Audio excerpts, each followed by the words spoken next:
In the top stories, government moving ahead with plans for new Basseterre High School.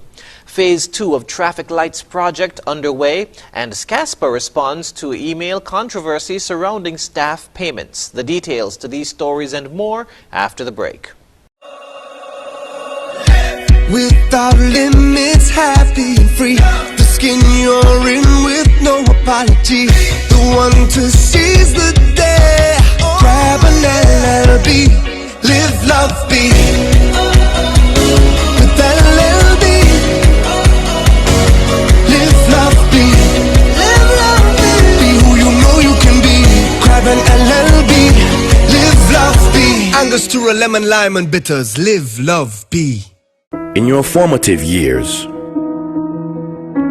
we were there.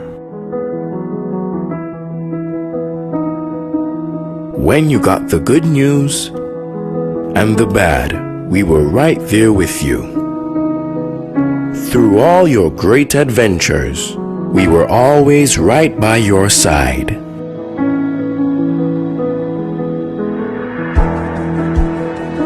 Now that life has thrown us a curveball, we are still here. And as we navigate this difficult period, the SKCCU will continue to be there for you and your family to help you through. We will assist you in safely and efficiently accessing your funds through our digital platforms, online banking, mobile banking, ATMs, and even our drive-through services. We can get through this together with responsible financial decisions by making food and medication a priority, practicing proper hygiene, maintaining social distancing, and constant prayer. We're here for you. We're still here. We will get through this together. SKCCU will continue to be your financial partner for life. Ease the squeeze with Digicel. Win $1,000 in groceries monthly. Get your chance when you activate any Digicel Prime bundle, pay your bill in full, sign up for a new postpaid or home entertainment package, or simply just join the Digicel family. It's that simple. Be one of 4 lucky winners selected every month from January to March to participate in our Ease the Squeeze shopping sweepstakes. Digicel gives you more so you can ease the squeeze. Digicel, better together.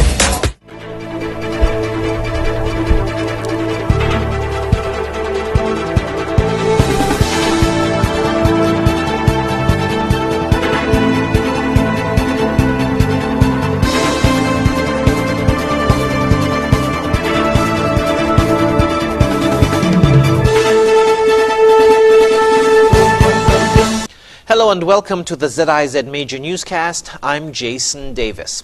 The Team Unity Administration still intends to build a new Basseterre High School, says Minister of Education, the Honorable John L. Powell, during the virtual forum Leadership Matters on February 16. He announced that the Cabinet of Ministers approved the payout of the initial mobilization funds, and the tendering process for the various aspects of the construction of the new school will begin in a few weeks.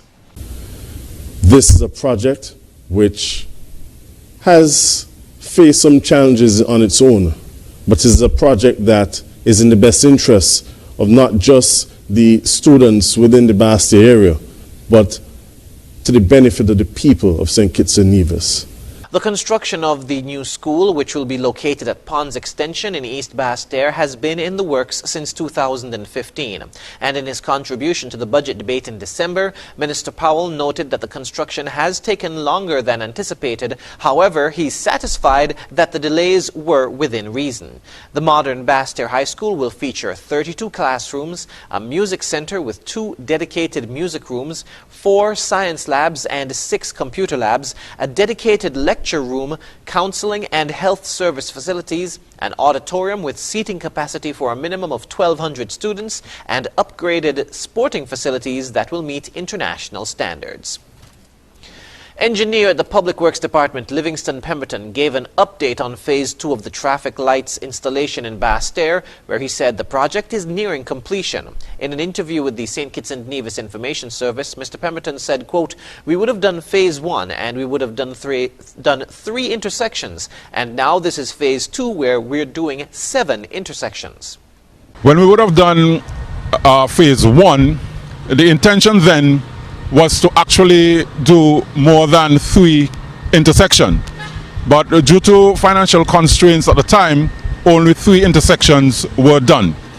And so in 2021, we are now continuing that project and we are calling it Phase 2. We are now introducing 7 additional intersections. These would have been influenced by traffic counts that would have been done. We would have looked at the traffic, the movement of the traffic, where they were turning. We were trying as much as possible to ensure that we regulate the flow of traffic within the Basseterre area for now, because this is the concentration for both Phase 1 and Phase 2 of the traffic lights. Mr. Pemberton also pointed out that studies were taken at each intersection which led to the design for those traffic lights. So a scientific approach was taken. A consulting firm, ADEB Consultants out of Jamaica, was contracted. They would have done the traffic count and study, and out of that the design would have been implemented to have the traffic lights. Mr. Pemberton also addressed the concerns of citizens and residents who were critical of the traffic lights being in close proximity to one another.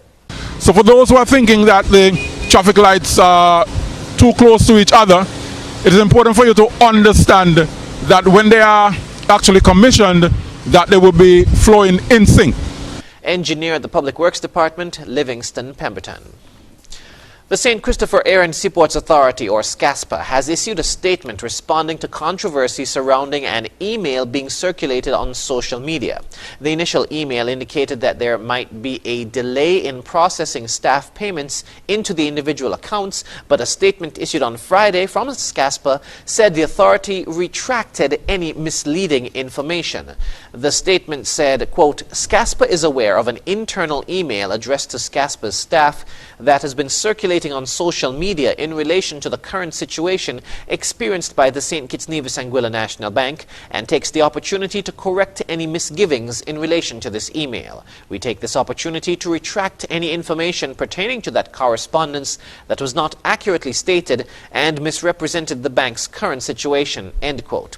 It continued, quote, "Although our first priority is to keep our staff informed, we know that we have a responsibility to ensure that accurate information is disseminated, and this was not done in this instance. Note well that the information previously disseminated was without malice and was subsequently corrected and recalled. As a good corporate citizen, the St. Christopher Air and Seaports Authority continues to value the support and commitment of the St. Kitts Nevis Anguilla National Bank in the community, and certainly looks forward to our continued partnership in serving the people of St. Kitts and Nevis," end quote. After the break, Public Works official gives an update on Old Road Bay Road upgrade, and Skelec hosts competition in honor of Black History Month. Stay with us. There is no better time to discover what your National Bank Visa debit or Black cards can do. Mimi, what's that song?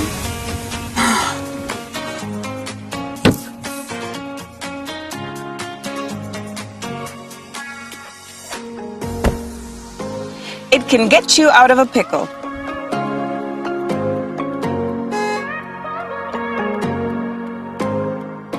Using my National Bank Visa card is fast, secure, and convenient. Cashless SKN is our new lifestyle choice.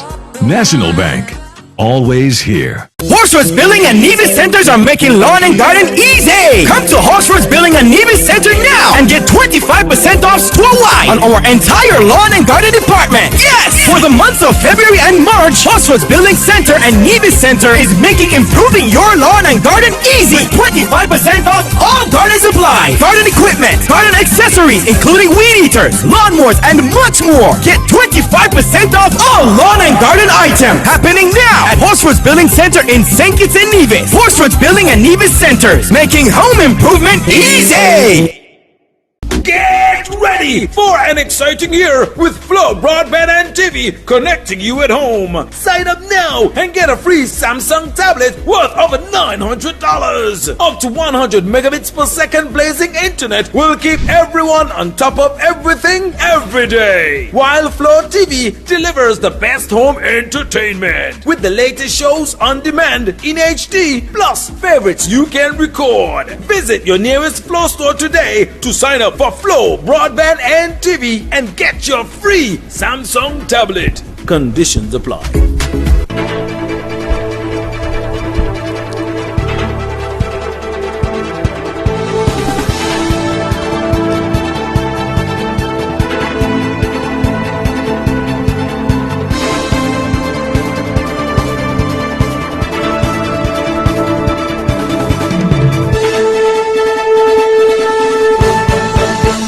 The Public Works Department has given an update on the ongoing work taking place at the Old Road, Bay Road. George Gilbert is the Chief Engineer at the Public Works Department and Project Manager for the rehabilitation of the Island Main Road, which includes the Old Road Bay Rehabilitation Project.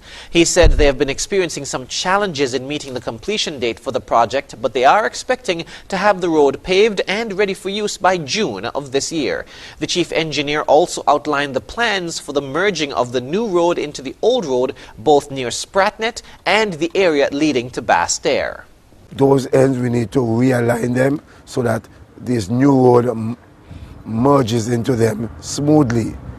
Now, in so doing, we have to acquire a piece of the Spratnet property. We have negotiated with the Spratnet managers and they have consented. We have come to an agreement where we now going to get ready to actually take up part of their land. We have to redesign the bar area. We have to move some of the stone wall and replace with similar stone wall so that the road can merge into that area smoothly. On the other end, which is the Basseterre end, we actually going to merge the road so that the new road merges into it smoothly. He said the department also has plans for the old road and provisions are being made to provide access to those persons living along that road. He said the department has met with the Commissioner of Police on site to work out where the new signage would be placed along the new Old Road Bay Road. This week, the employees of the St. Kitts Electricity Company, or Skelec, engaged in an internal door decorating competition in commemoration of Black History Month. Corporate Communications Officer at Skelec, Patrice Harris, explained that there were a number of criteria outlined for the competition and the judging took place on Friday. She said the company saw it fit to commemorate Black history in this way because the employees can make a concerted effort to recognize the contributions of our ancestors. The company decided to celebrate Black history this year in a way that it has never done before. We wanted to bring our staff together so that we can recognize the accomplishments that our ancestors, forefathers would have achieved in celebration of Black history. As such, our staff worked together by departments in teams to come up with these eye-catching designs. Harris also explained that activities such as these, which bring employees together, assist in building their effectiveness as a team and help to remember our culture and our history. We believe that initiatives like these that allow our staff to come together will allow us to have a company that is more efficient, a staff that works together. And we certainly don't want to ever neglect our Black history, our heritage, our Kittitian culture. And so through a competition like this, we're able to celebrate all of these aspects of Black history. She thanked all the employees who participated and asked that members of the public also celebrate Black History Month. The Wesleyan Holiness Church will be holding its 60th annual district conference on Saturday and Sunday under the theme Reflecting, Refining and Refocusing for Greater Impact. The conference that would be held on Saturday would be chaired by the General Superintendent of the Caribbean Wesleyan Holiness Church, the Reverend Dr. Joel Cumberbatch of Barbados, and would be held at the Job N. Ward Center at Shadwell. According to a statement to mark the 60th year as a district, a number of activities are being held. These include Wesleyan pastors presenting devotions via the national media houses, the production of an infomercial on the airwaves on the awareness of social abuses and the church's involvement, a lecture and discussion facilitated by Dr. Abson Joseph, Vice President of Academic Affairs at Wesley Seminary in Indiana, and the production of an anniversary magazine. The church's beginnings is rooted in the island of Saba in 1902 with the pioneer and missionary work of Reverend O.C. Moulton, and continued in Dieppe Bay in 1908 with missionary Miss Jessie Purdy. Coming up in regional news, self-testing for HIV in Guyana launched. The details when we return. Power up in February at Hortsfoot's Value Mart IGA. Yes, in February, we are giving you 3 ways to power up. 1. Power up your Value Club points in February. Yes, for the first time ever, every Value Club customer will earn double points on all Value Club purchases at Value Mart in St. Kitts Nevis. 2. Power up in our Power Play, where lucky customers win their purchases free. 3. Power up your savings with the Hortsfoot's Value Mart Red Tag Value Deals. Yes, power up the savings with huge discounts on select Value Deals items. So, power up your points with double points on all Value Club purchases. Power up your savings with rock bottom prices on our new Red Tag Value Deals, and be a lucky customer to win your purchases free in our Power Play. Power up in February at Hortsfoot's Value Mart IGA. Don't miss it. Terms and conditions apply.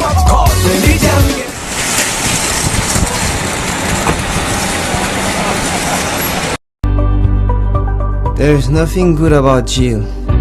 I don't want to be here. My father told me that as far as he was concerned, I could stay in the home forever. Our children deserve a chance for change. Children make mistakes, and child justice reform can help everyone to address these mistakes appropriately. Instead of sending a child to adult prison, let us give them alternative sentencing. We must divert our children from the court system through a holistic and systematic approach to addressing their offense and their road to rehabilitation. Rehabilitation helps child offenders to grow, change, learn from mistakes, accept responsibility, and make better choices. Reintegration of child offenders into the community after rehabilitation benefits the child, the family, and the community with a more productive citizen. Join the movement to give our children a chance for change. This message is brought to you by the USAID OECS Juvenile Justice Reform Project 2, funded by the United States Agency for International Development. For more information, log on to oecs.org/JJRP.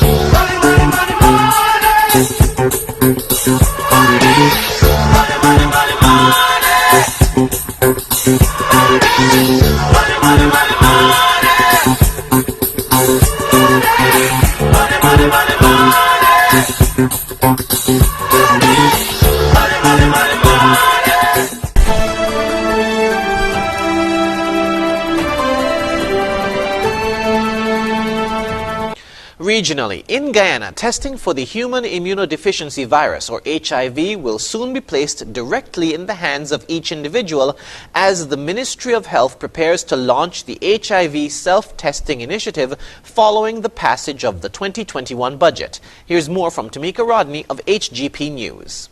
The first ever HIV self-testing initiative could be launched locally in a matter of weeks. It is one of the new initiatives which the Ministry of Health has included in its HIV National Strategic Plan 2025 to 2030. It not only reduces the need for persons to visit health facilities to conduct routine testing for the virus, but is being touted as a strategy to increase access to HIV services and acceleration of the achievement of the United Nations Program on HIV 1998's UNAIDS 90-90-90 goals. The targets outlined by the UNAIDS stipulates that 90% of all people living with HIV should know their status. 90% of all people diagnosed with HIV should receive sustained antiretroviral therapy, and 90% of all people receiving antiretroviral therapy should achieve viral suppression. So far, Guyana has achieved the first target, which suggests that 90% of persons living with HIV know their status. During the daily COVID-19 update, Minister of Health Dr. Frank Anthony noted that with the allocation of $900 million in the budget, the ministry intends to partner with civil society organizations to ensure persons living with the virus are able to sustain treatment, thereby curbing transmission. The allocations that we have received, a lot of that would go in the direction of providing adequate amount of ARVs and to make sure that the patients are receiving these ARVs. So that would be a main thrust for us. In relation to self-testing, the minister pointed out that while there are perceptions that person may develop fear and anxiety of a positive test result after conducting their own, research has indicated otherwise. Has not shown that any of these fear things that people might envisage would happen has happened. And in fact, it allows people in the privacy of their own home to be able to do these tests to check their status, and once they know, then they probably would come into the clinic and get it verified, and further actions can be taken. Additionally, the ministry will also later this year extend access to pre-exposure prophylaxis PrEP beyond serodiscordant couples, where one partner is infected by HIV and the other is not. It will also be made available to members of the trans community. Pre-exposure prophylaxis is a way for people who do not have HIV but are at a very high risk of getting HIV to prevent HIV infection by taking a pill daily. Tamika Rodney reporting for the HGP Nightly News. In Jamaica, questions continue to arise surrounding the security of the JAM COVID-19 database, an app that was a mandatory download for all visitors arriving in Jamaica, as a breach led to the personal data of thousands of users being exposed. More in this report. JAM COVID-19 app, the mandatory COVID application that was downloaded by over 500,000 people on their smart devices in order to travel to Jamaica since the virus outbreak, has been breached. The application had signatures of thousands of applicants, along with their travel document information and the location of the person. All aspects to help the ministry track COVID were accessible to the public for an unknown amount of time. The nation continues to react to this latest development. Opposition spokesperson of technology, Hugh Graham, says though the intention of the breach is unknown, people need to know what happened to their data. When you're promoting data security, which is, I think, is the biggest question or the number one question in NIDS, then to have this situation to say, well, there's a data breach, then that totally compromises the position of NIDS. Ministry of National Security was contacted. They informed the news team that a joint statement will be released on February 18. Opposition spokesperson on finance, Julian Robinson, says not only is the government inadequate in the information they have released concerning this serious breach, he is also disappointed. From what I've heard, it's not sophisticated hacking. It is almost the equivalent of a bank leaving its vault door open and allowing somebody to walk in and take out the money. That's what it seems to me from the report that was made. With this data breach, will Jamaicans have less confidence in the national identification system that is now in the pipeline, moving closer to being implemented? The truth is, you can put in as much technological protection as you want, but at the end of the day, one, protections become outmoded and outdated, and two, they're always pushing the edge. Paige Dixon, CVM Live. Coming up, Marlene Phillips stops by to speak with us about an upcoming seminar on intangible cultural heritage. Stay tuned, Up Front is next.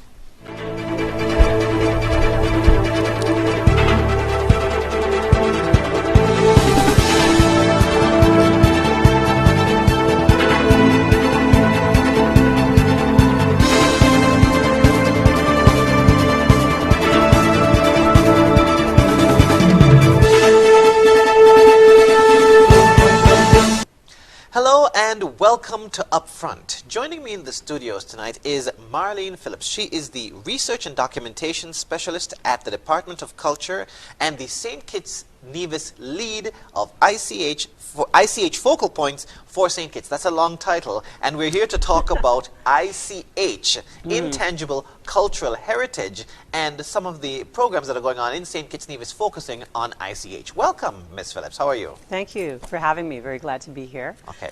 Now, first of all, let's start off with something basic. What is ICH? I've been hearing the term intangible cultural heritage. What does it mean? Okay, I'll start with the opposite to make it easier to understand what ICH is. Everybody knows what built heritage is. They know heritage sites. It's a physical building that you can touch, and sometimes you see the ruins of our ancient buildings. Intangible culture is actually the lifestyle of what happened at that site. ICH, it deals with traditions, customs. It can be manifest through performing arts, social practices, events and festivals, traditional craftsmanship, and also natural herbs, the universe, and our environment. So those are the ways that ICH is expressed. And really, it's the foundation of who we are as a people, our lifestyle, the foods that we eat, the traditions that we celebrate, and that we keep alive. Okay, so there is an event coming up, I understand, a seminar focusing on ICH. What is it about?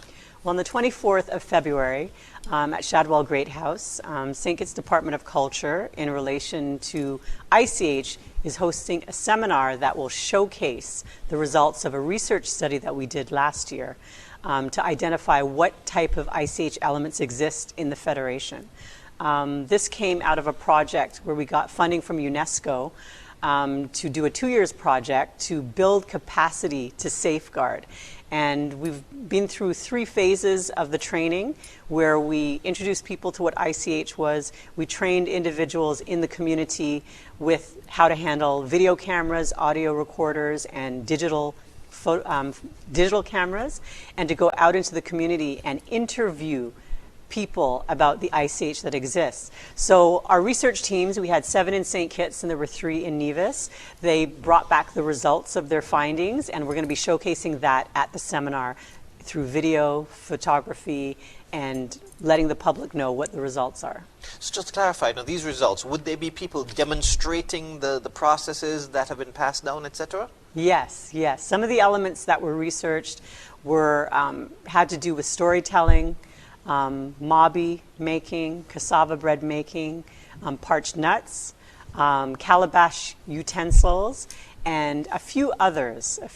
So because they went out into the community and did this research, some of the research teams haven't, nobody's been able to look at the finished product, the results of each team's findings. So we're using this as an opportunity to share it with the public and with different stakeholders from different organizations here in St. Kitts and Nevis, and share the footage. And after the seminar, going forward, we will have a website where the public will still be able to log on and see the information that we've gathered and use it for education. We want people to, use it to teach their children, for teachers to use it to teach their students in school, and so that the tradition is passed on. Because the key with ICH is, and we call the people that hold the knowledge or the skills, are tradition bearers. The key is for us to work with the tradition bearers so that the knowledge is transferred to the next generation, because sometimes it's just a hobby or a craft that they do. Not all tradition bearers turn it into a business, but we want to make sure we safeguard the ICH that's important to the community so that it doesn't disappear, and that the next generation will be able to understand it and make it a part of who they are. Which kind of leads into my next question. Is it very necessary that we put all this focus on preserving ICH? I mean, do we need to? I mean, I would think that our cultural heritage are pretty much alive, very alive here. Well, some of it is and some isn't. For example, the folklore, you could look at the folklore traditions. There's clown, masquerade, makajambi, actors, and just by your own experience, can you identify which folklore tradition needs safeguarding? like which group do we see a lot of? We see a lot of masquerade, we see a lot of clown, we see the bull. We might not see so much of the Makajumbi. So to us, we identify that as a need to safeguard, because we don't want to have the members of that perform in the troupe to decide to stop doing it, and then we don't see the Makajumbis again.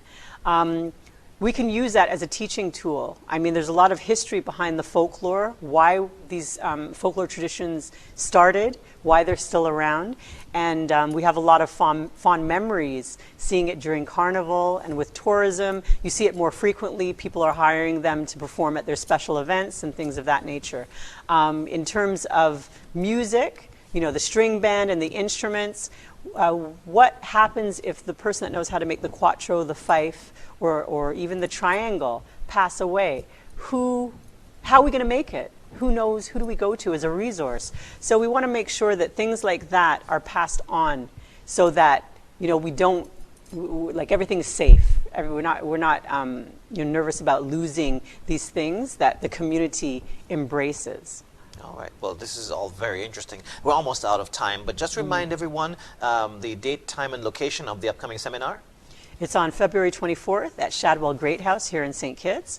And between 11:30 to 3 o'clock p.m., we invite the public to come and visit and see the showcase on display. We'll have videos, we'll have some of the tradition bearers there. And I think it's good to see what people are interested in, because the items that we have researched come from the community. They're things that the community members feel is important to safeguard. Okay. Well, thank you very much. It's been a great pleasure speaking with you. I've learned a lot. Thank you. I've been speaking with Marlene Phillips. She's the Research and Documentation Specialist in the Department of Culture and the SKN Lead ICH focal point for St. Kitts. And she's been telling us about a seminar focusing on ICH, that's Intangible Cultural Heritage. That's on February 24 at the Shadwell Great House, beginning at 11 o'clock? 11:30. 11:30. Till 3. Until 3. Stay tuned. More news after this.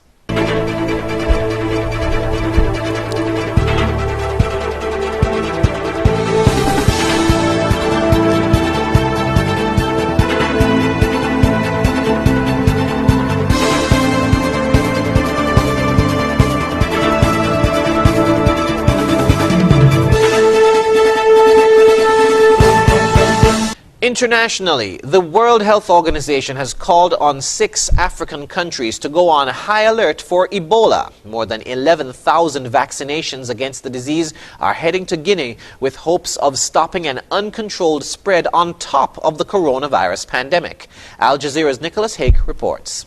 Gueke, in Guinea's forest region, the epicenter of the new Ebola outbreak. At the regional health center, UN health workers dispatched from Conakry to treat the patients in isolation. Among them is Nurse Lucy Haba's husband. It is in this home where Nurse Lucy suffered from a fever, vomiting and diarrhea. A week later, she died in hospital. Health workers were unaware that she had contracted Ebola. During her funeral, relatives and friends hugged her body, contracting the virus. But not her uncle, Dr. Lua, who kept his distance. He says he alerted authorities because he sensed her death was more than simply a personal tragedy. Nurse Lucille was treating her grandmother, who had a fever and was bleeding from her nose and everywhere. We tried to get blood clotting medicine from the main town. Eventually, the grandmother died and Nurse Haba contracted the illness. Security forces stop and search vehicles in an attempt to trace close contacts and check for temperatures, isolating those that appear ill. Guinea is on high alert. People are scared, haunted by the previous epidemic.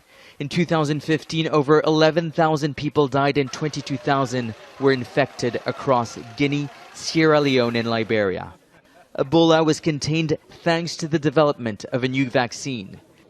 But the 350,000 doses distributed then expired last December.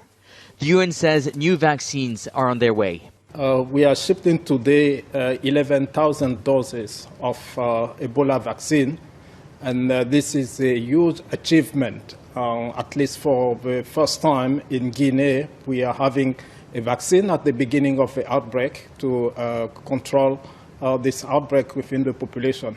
Vaccine alone will not stop a virus harbored in nature by bats and primates. The resurgence of Ebola brings more questions than answers, with scientists still trying to understand why Guinea's forest region is again the center of the outbreak. Nicholas Hawk, Al Jazeera. The Biden administration says a severe winter storm engulfing Texas and nearby states was likely caused by climate change. Hundreds of thousands of people continue to be without power and water.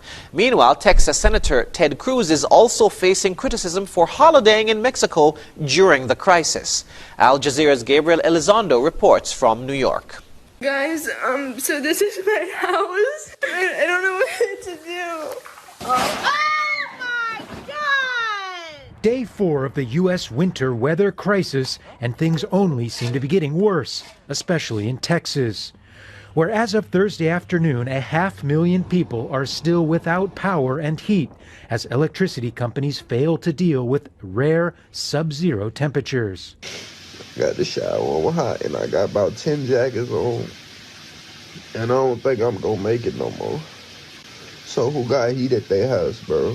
I'm coming over. A quarter of the residents in the state have been told to boil their own drinking water as supply systems are hit.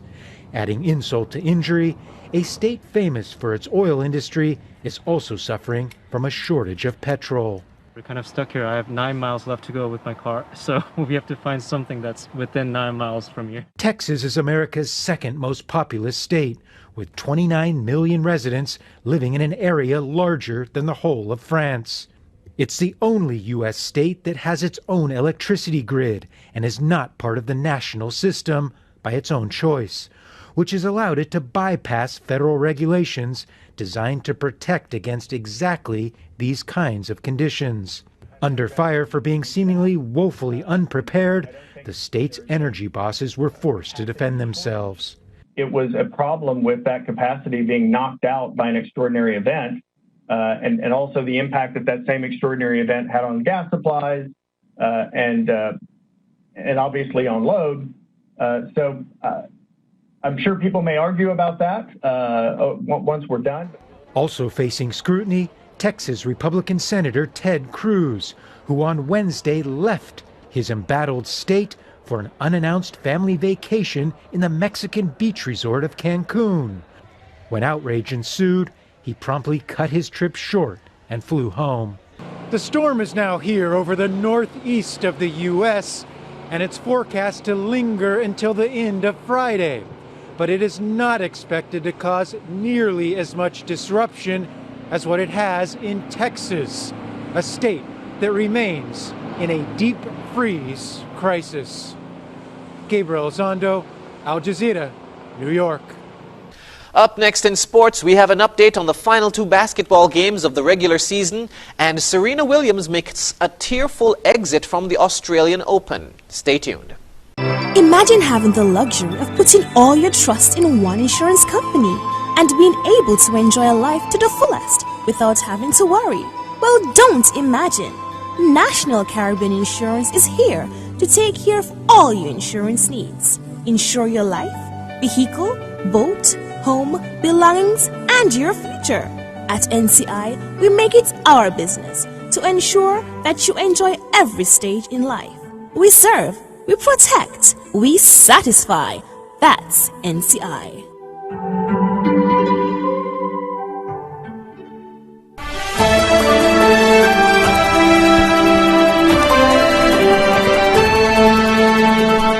We now take a look at sports. The Under-20 Junior League continued on Thursday at Basketball City with the final 2 games in the regular season.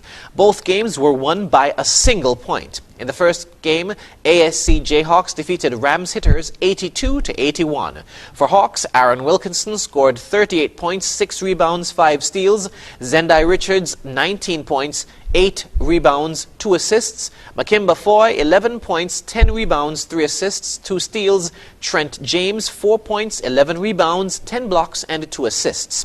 For Hitters, Kadow Strawn made 21 points, 10 rebounds. Saeed Richardson, 16 points, 10 rebounds, 3 assists, 2 steals.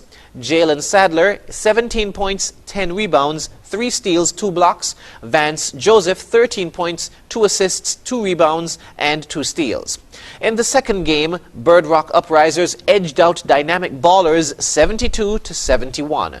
Bird Rock was led by Cecil Angel, who scored 28 points, 11 rebounds, 3 assists, 4 steals. He was assisted by Luis Amparo, 12 points, 9 rebounds, Gary Thompson, 13 points, 14 rebounds, 3 assists, and 3 steals. For Ballers, Julian Emilian made 24 points, 22 rebounds, 4 assists, 3 steals, 2 blocks. Nicolon Liebert, 20 points, 13 rebounds, 4 assists. Ryan Challenger, 12 points, 14 rebounds, 3 assists, and 3 steals. The league now moves to the playoff stage, which will begin on Saturday. In the first game at 6:30 p.m., Rams hitters will take on ASC Jayhawks, and then at 8 p.m., defending champs Bird Rock Uprisers versus Rams Fruta Falcons. The winner will play in the best-of-3 finals, which will begin on Tuesday, February 23 at Basketball City. We now move on to tennis, where Serena Williams has made a tearful exit from the Australian Open. Williams had been targeting a record-equaling 24th Grand Slam title, but lost out in her semi-final against Naomi Osaka. Al Jazeera's Sohail Malik reports. Serena Williams taking on Naomi Osaka for a place in the Australian Open final. A massive match to mark the return of fans at the tournament following Melbourne's 5-day lockdown. The two players have been in scintillating form at the event, both losing just 1 set en route to the last 4. Game Williams. And while it was Serena that started off better by breaking Osaka's serve in the opening game, the Japanese would come back strongly to take the first set 6-3. Osaka won the pair's last meeting at a Grand Slam, the now infamous 2018 US Open final. She won the second set 6-4 that day and did the same on this occasion. Another win for the 23-year-old over her illustrious rival, who she now holds a 3-1 record over. I was just really nervous and scared, I think, in the beginning. And then I sort of eased my way into it. And for me, I think the biggest thing is just having fun. And it's the first day having a crowd in a while. Just made too many mistakes there, and easy mistakes. Not like I was on the run or anything. They're just easy mistakes. I don't know. If I ever say farewell, I wouldn't tell anyone. So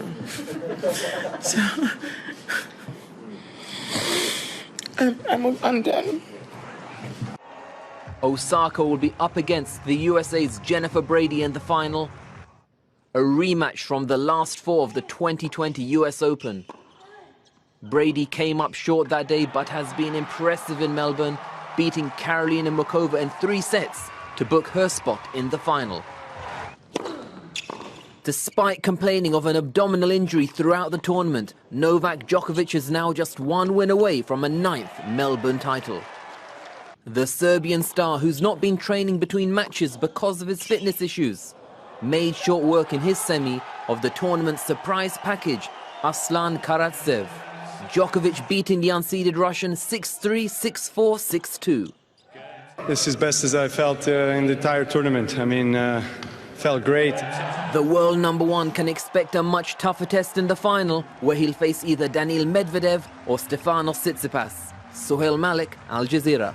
When we come back, we'll have another look at the stories that made the headlines. Stay tuned. Imagine having the luxury of putting all your trust in one insurance company and being able to enjoy a life to the fullest without having to worry. Well, don't imagine. National Caribbean Insurance is here to take care of all your insurance needs. Insure your life, vehicle, boat, home, belongings, and your future. At NCI, we make it our business to ensure that you enjoy every stage in life. We serve, we protect, we satisfy. That's NCI.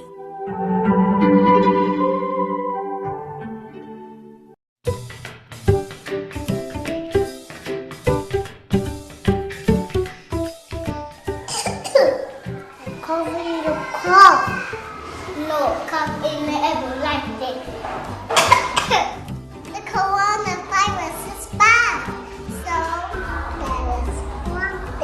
we can do. Wash your hands, wash your hands, wash your hands.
Wash your hands, wash your hands, wash your hands. Wash your hands, wash your hands, wash your hands. To keep away the flu, there is one thing we must do. Wash our hands, wash our hands, wash our hands.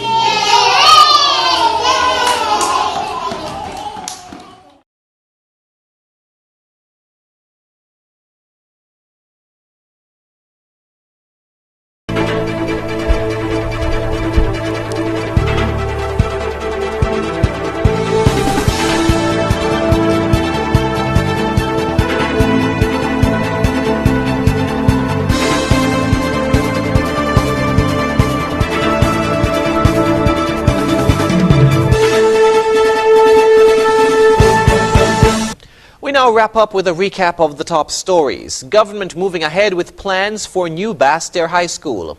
Phase 2 of traffic lights project underway, and Scaspa responds to email controversy surrounding staff payments.